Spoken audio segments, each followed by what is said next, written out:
Hello everyone, my name is Bharti and welcome to your own learning YouTube channel that is The Learners.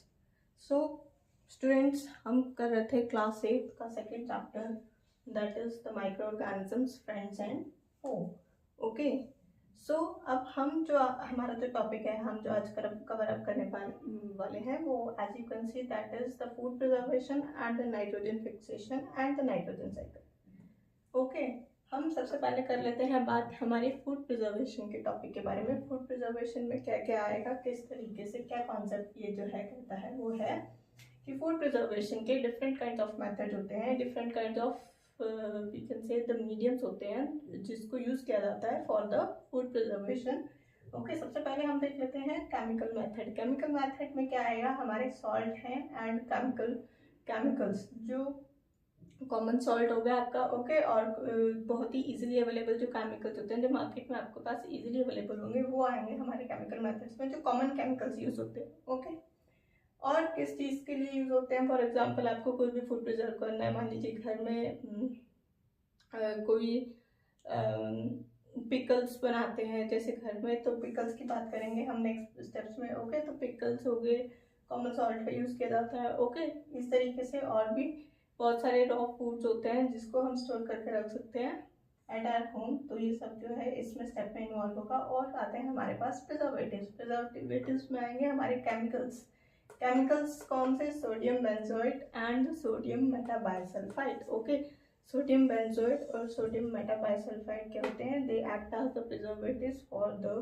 Food. Okay, next है हमारे पास preservation by common salt. Common salt का कहाँ use हो सकता है for the preservation at our home. जो भी आपके फूड जो होते हैं, फॉर एग्जांपल आंवला के प्रिजर्वेशन के लिए, रो मैंगोज के प्रिजर्वेशन के लिए, टैमरिंड की प्रिजर्वेशन के लिए, मीट एंड फिश, ये जो फूड आइटम्स होती हैं इनको प्रिजर्व करने के लिए क्या कर सकते हैं, हम कॉमन सॉल्ट का यूज कर सकते हैं. कॉमन सॉल्ट की एक लेयर जो है इन फूड के ऊपर लेयरिंग की जाती है सो दैट जो माइक्रोब्स के ग्रोथ हो वो प्रिवेंट तो नहीं कर सकते बट उसको कम कर सकते हैं. ओके, सो दैट फूड जो है लॉन्ग टाइम के लिए प्रिजर्व रहे. ओके, नेक्स्ट है preservation bye sugar.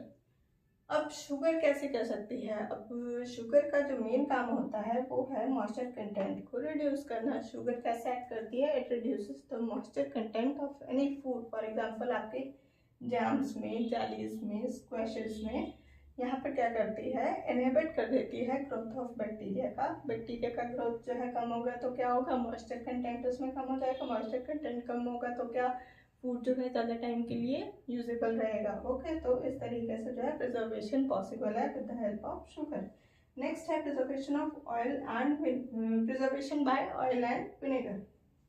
Oil and vinegar की हम बात कर रहे थे. फॉर एग्जाम्पल एक तो हमने देख लिया पिकल्स में सॉल्ट का यूज हो सकता है, और क्या हो सकता है, ऑयल का यूज हो सकता है और विनेगर का यूज हो सकता है for the preservation of pickles. Okay, या फिर आप कोई भी रॉ वेजिटेबल्स को है प्रिजर्व करना है, फॉर एग्जांपल कुछ लोग कैरेट्स को प्रिजर्व कर लेते हैं. ओके, जो सीजनेबल आइटम्स होते हैं उसको प्रिजर्वेशन के लिए स्पेशली क्या किया जाता है, विनेगर का यूज किया जाता है. ओके, नेक्स्ट है heat and cold treatments. Heat and cold treatments में क्या आएगा, विद इंक्रीज इन टेम्परेचर क्या होता है.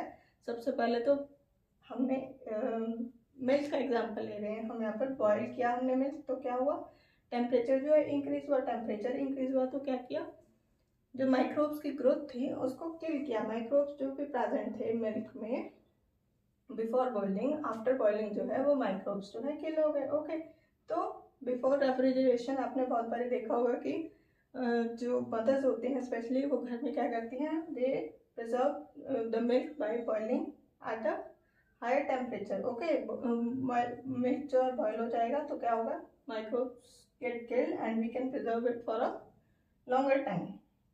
नेक्स्ट है फूड की रेफ्रिजरेशन का एक एग्जांपल है फूड रेफ्रिजरेशन. फॉर एग्जांपल आप फ्रोजन फूड्स देख लीजिए या फिर किसी भी तरीके से अगर आप डेली लाइफ में भी देख सकते हैं. तो अगर हम समर्स में जो है फूड क्या करते हैं, कुक्ड फूड स्पेशली अगर समर्स में बाहर रख दें विदाउट रेफ्रिजरेशन रख दें तो क्या होगा, जल्दी से वो खाना क्या होगा, ख़राब हो जाएगा. क्यों, क्योंकि उसके उस फूड में जो माइक्रो ऑर्गेनिजम्स होंगे उनकी ग्रोथ जो है एट द समर टाइम जो है माइक्रोब्स की ग्रोथ ज़्यादा हो जाती है तो क्या होगा, फूड जो है जल्दी कंटामिनेट होने का जो डेंजर होता है वो ज़्यादा रहता है। ओके, तो इसीलिए क्या करते हैं, फूड को रेफ्रिजरेट किया जाता है सो दैट लो टेम्परेचर जो होता है, लो टेम्परेचर जो माइक्रोब्स की ग्रोथ होती है उसको कंट्रोल करता है। ओके, ऐसे ही एग्जांपल है हमारे पास एक और, वो है पास्चराइज्ड मिल्क का। पास्चराइज्ड मिल्क कैसे यूज़ होता है, सबसे पहले तो 70 डिग्री सेल्सियस पे जो मिल्क होता है उसको ट्रीट किया जाता है for the 15 to 30 seconds and then it is suddenly cool down.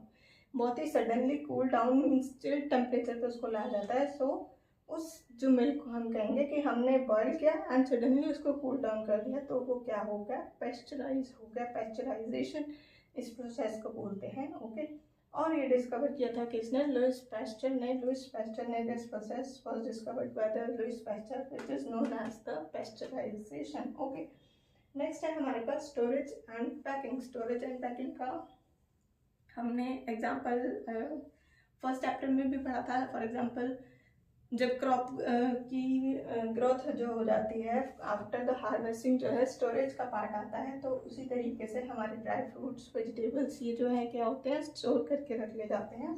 तो storage and packing, packing in the plastic और पॉलीथीन्स और we can say the air tight containers, जहाँ पर जो है माइक्रोब्स की जो ग्रोथ जो है इजीली अवेलेबल नहीं होती और उनको स्टोर किया जाता है at the low temperature so that microbes की ग्रोथ जो है कंट्रोल रहे and for longer period of time जो हमारा फूड है वो फ्रेश रहे। ओके, सो ये तो बात कर ली हमने फूड प्रिजर्वेशन के बारे में। अब नेक्स्ट हमारे पास आता है टॉपिक, कौन सा टॉपिक आएगा, नाइट्रोजन फिक्सेशन का। नाइट्रोजन फिक्सेशन में हम बात कर लेते हैं, हमने पहले भी ये टॉपिक कवर अप किया है। Okay, soil in the preparation of soil वाला जो स्टेप था आपका फर्स्ट चैप्टर में, उसमें हमने पढ़ा था लेग्यूमिनस प्लांट्स के बारे में, राइजोबियम बैक्टीरिया में। उसमें बहुत ही छोटा सा स्टेप था। अब हम इसको थोड़ा सा डिटेल में पढ़ेंगे जो कि हमें क्या बता रहा है, नाइट्रोजन साइकिल के बारे में मेनली। तो नाइट्रोजन फिक्सेशन में क्या होता है, लेग्यूमिनस प्लांट्स होते हैं, फॉर एग्जाम्पल पल्सेस होते हैं, उसमें क्या होता है, राइजोबियम बैक्टीरिया प्रेजेंट होता है। Rhizobium bacteria is present in the root nodules of the leguminous plants. तो ये क्या करता है, फिक्स करता है एटमॉस्फेरिक नाइट्रोजन को। ओके, एटमॉस्फेरिक नाइट्रोजन को फिक्स करके क्या करता है, जो भी प्लांट के लिए यूज करना होता है, for example nitrogen is useful for the growth of plant. Okay, तो जो नाइट्रोजन एटमॉस्फेरिक नाइट्रोजन जो होगी उसको कन्वर्ट कर देगा into a usable form for the plant. Okay, example आएगा इसमें बीन्स, पीस। ओके, और फिक्सेशन कैसे होती है, अब हमारे जो एटमॉस्फेयर है, एटमॉस्फेयर में नाइट्रोजन तो प्रेजेंट है बट वो प्लांट्स और सॉइल जो है गेन कैसे कर रहे हैं, with the help of sunlight, with the help of lightning. तो लाइटनिंग जो होती है एज सोर्स जो है एक्ट करती है। जब लाइटनिंग सनलाइट सनरेज जो है हमारी सॉइल पर आती है तो एटमॉस्फेरिक नाइट्रोजन जो है क्या होती है, it is gained with the soil. और सॉइल में कहा जाते हैं हमारे राइजोबियम बैक्टीरिया के पास। राइजोबियम बैक्टीरिया जो है एटमॉस्फेरिक नाइट्रोजन को कन्वर्ट करता है into the useful nitrogen. Okay, into the form of, क्या फॉर्म हो सकती है उसकी, प्रोटीन्स की हो सकती है, क्लोरोफिल की हो सकती है, न्यूक्लिक एसिड की हो सकती है, विटामिन की हो सकती है। ओके, तो ये सब जो चीज़ें होती हैं वो क्या प्लांट्स के लिए यूजफुल है।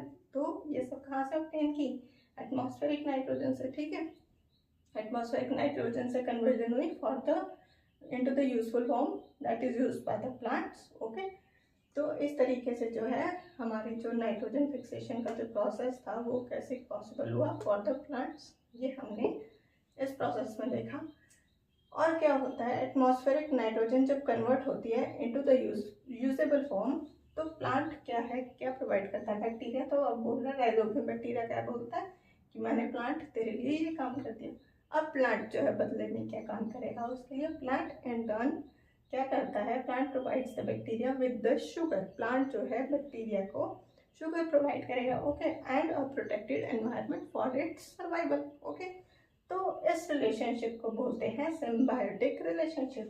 सिम्बायोटिक रिलेशनशिप यहाँ पर फॉर्म हुआ मीन्स जहाँ पर दो ऑर्गेनिजम्स या फिर दो स्पीशीज या दो लिविंग जो ऑर्गेनिजम्स कहेंगे वो एक तरीके से काम कर रहे हैं एक दूसरे के लिए। ओके, तो उस जो प्रोसेस को बोलेंगे हम, वो बोलते हैं सिम्बायोटिक रिलेशनशिप हो रही है। यह सिम्बायोटिक रिलेशनशिप तो होगी कि हमने यहाँ पर दो जो स्पीशीज होती है वो एक दूसरे के लिए काम कर रही है, ठीक है, वाइस वर्सा कर दिया। बट कुछ ऐसी स्पीशीज भी होती है हमारे नेचर में, वहाँ पर क्या होता है कि एक स्पीशीज दूसरी स्पीशीज के लिए काम तो करती है, बट इन टर्न जो सेकेंड स्पीशीज है वो मे बी इन रिटर्न जो फर्स्ट स्पीशीज को है वो कुछ प्रोवाइड न कर सके, तो वो भी एक तरीके से क्या होगी, सिम्बायोटिक रिलेशनशिप होगी। अब उसने कुछ सेकेंड जो स्पीशीज है उसने कुछ प्रोवाइड तो किया नहीं, बट क्या होता है कोई उसको हार्म नहीं हुआ, जो उसने एक फर्स्ट स्पीशीज के लिए सेकेंड स्पीशीज ने काम तो कर दिया, बट सेकेंड स्पीशीज को कोई हार्म नहीं हुआ, किसी भी तरीके का लॉस नहीं हुआ, तो तब हम बोलेंगे वहाँ एक सिम्बायोटिक रिलेशनशिप जो है बन रहा है।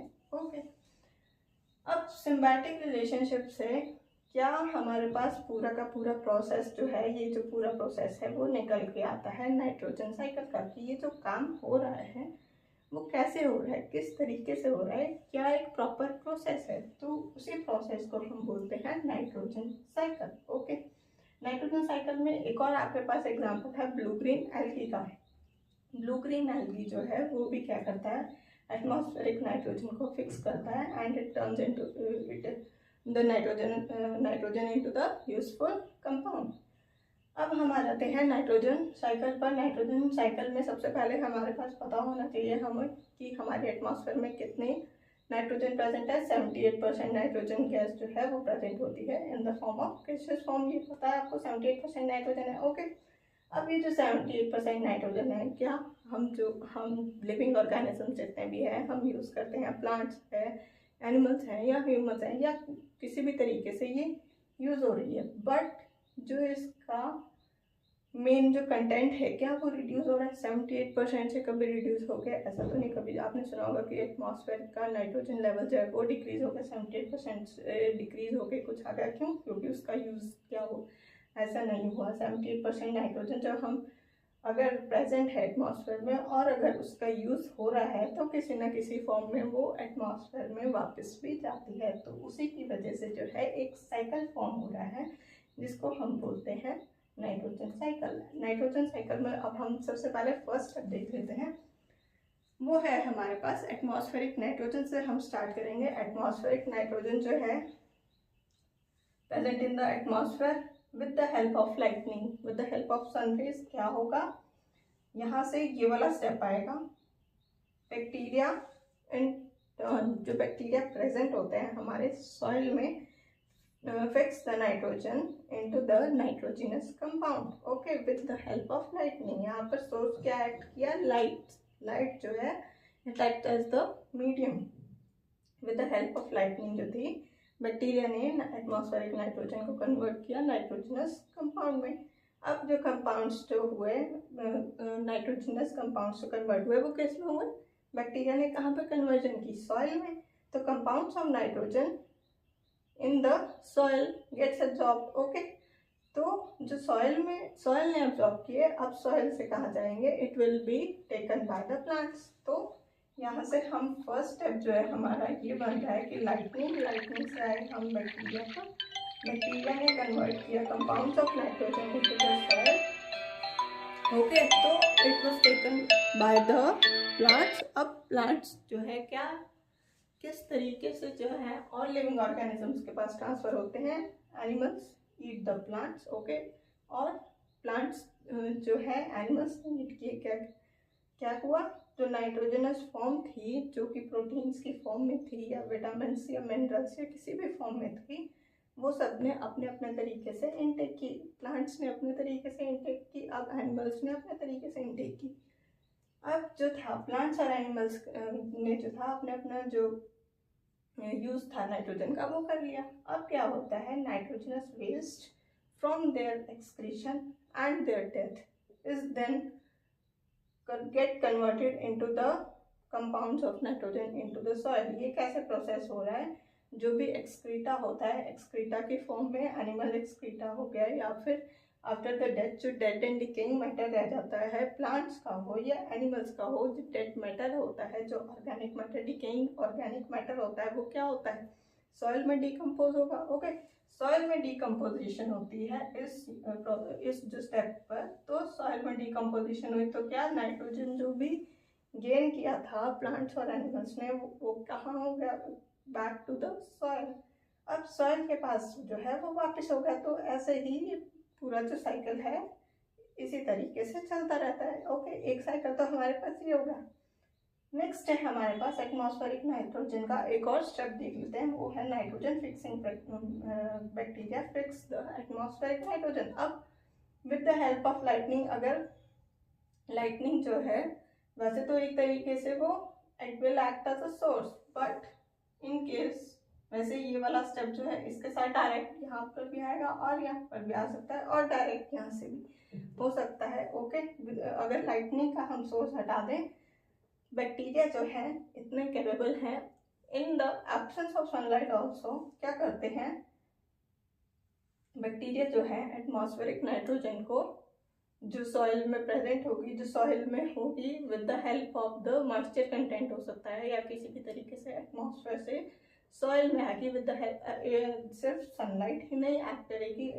मान लीजिए during the weather conditions of the rainy season. Okay, rainy season होगा तो उस टाइम पर भी क्या होगा, सॉइल में तो किसी ना किसी तरीके से सॉइल तो गेन करेगी एटमॉस्फेरिक नाइट्रोजन को। ओके, तो एटमॉस्फेरिक नाइट्रोजन जो है सॉइल ने एब्जॉर्ब किया with the help of what, with the help of the nitrogen fixing bacteria. Okay, उसने एटमॉस्फेरिक नाइट्रोजन को सबसे पहले सॉइल में फिक्स कर लिया, अपने पास गेन कर लिया। फिर से यही सेम प्रोसेस आता है हमारे पास कि जो बैक्टीरिया थे, जो नाइट्रोजन फिक्सेशन हुई, उसके बाद उन्होंने नाइट्रोजन फिक्सेशन के बाद नाइट्रोजनस कंपाउंड में जो एटमॉस्फेरिक नाइट्रोजन थी वो कन्वर्ट हुई and it get into the soil. एक स्टेप यहाँ से ये वाला आ गया जो हमने किया, और एक स्टेप यहाँ से डायरेक्ट है bacteria turn compound of nitrogen into the gaseous nitrogen. और क्या होता है, सिर्फ हमारे प्लांट्स और एनिमल्स ही इनटेक नहीं कर रहे हैं, एक और स्टेप है हमारे पास कि जो नाइट्रोजन जो सॉइल में कन्वर्जन हो रही है वो ऑटोमेटिकली क्या होती है, एक और डायरेक्टली स्टेप है, it will get back into the atmosphere from the soil. तो उस एटमॉस्फेयर में वापस भी चली जा सकती है from the soil directly into the atmosphere into the gaseous form. Gaseous form में कैसे, जो मॉइस्चर कंटेंट होता है वो क्या, अगर सॉइल रिलीज कर रही है तो in the form of water vapours जो है मॉइस्चर कंटेंट होगा, ह्यूमिडिटी होगी, या इस तरीके से, या फिर सनलाइट विद द जो सनलाइट होगी तो क्या करेगी, मॉइस्चर को एब्जॉर्ब करेगी और वो जो atmospheric nitrogen back into the atmosphere हो जाएगी फ्रॉम द सॉइल। तो ये क्या था, अब जब एटमॉस्फेयर में वापस आ गया नाइट्रोजन का कंटेंट तो क्या हुआ, it gets converted into the atmospheric nitrogen again. तो ये इस तरीके से जो साइकिल है एक रिपीट होता रहता है, इसीलिए इसको बोलेंगे नाइट्रोजन साइकिल। ओके, अब नाइट्रोजन साइकिल में कोई डाउट हो, फूड प्रिजर्वेशन में डाउट हो, या फिर नाइट्रोजन फिक्सेशन में कोई डाउट हो, या फिर अगर मैं कहूँ कि माइक्रो ऑर्गेनिजम्स के पूरे चैप्टर में कोई डाउट हो, you have the comment section. Okay, उसमें आप कोई भी questions you can ask your doubts over there. Okay, हमारा जो चैप्टर है micro organisms friends and foe, वो हमने कंप्लीट कर लिया है। ओके, सो नेक्स्ट जो हम चैप्टर स्टार्ट करेंगे in the next part. Okay, और जो भी इससे रिलेटेड कुछ इंपॉर्टेंट क्वेश्चंस होंगे उसमें भी हम नेक्स्ट पार्ट में डिस्कशन करेंगे। Okay, so students, till then keep learning.